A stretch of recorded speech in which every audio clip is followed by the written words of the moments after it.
Another big problem we run into pretty frequently in really anywhere, indoor parking garages, is unreliable or lack of internet or cellular. Again, a lot of these places were built before we thought about needing Wi-Fi and cellular access in the parking garage. And what that leads to is when you're putting in a traditional non-Pando solution in a lot of cases, you have to blanket the entire parking area in a cellular connection or blanket the whole area in Wi-Fi, which gets really expensive, not just on the hardware side, but installation, pipe and wire, all of that adds up.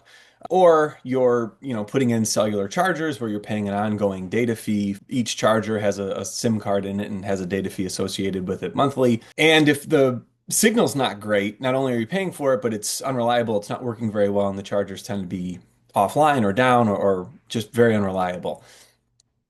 Pando solves for that with what we call the Pando canopy. The number one way we do this is there's a wireless mesh network that these outlets are built on. So we need one point of communication, one point of connectivity to the internet, whether it's cellular or Wi-Fi, for one outlet. We'll call that the router outlet.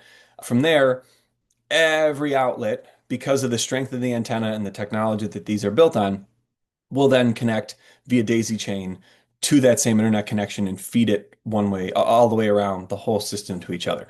The range is pretty incredible outlet to outlet.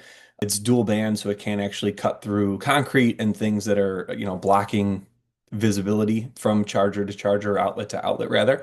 And it really just limits and cuts down the amount of communication hardware and labor associated with installing communication gear. We take it a step further. We know there's going to be cases where, or even that, which is very simple and cuts costs pretty tremendously, isn't going to work. You're 5 floors below ground, whatever the case might be, and getting an internet signal or a cellular signal down there is going to be really challenging or very, very cost prohibitive. We can also operate in what we call relay mode, where we don't need access to the internet. We're actually utilizing the driver's cell phone to store session data briefly, and then when that phone becomes connected to the internet again, it's going to feed the information back up to the cloud.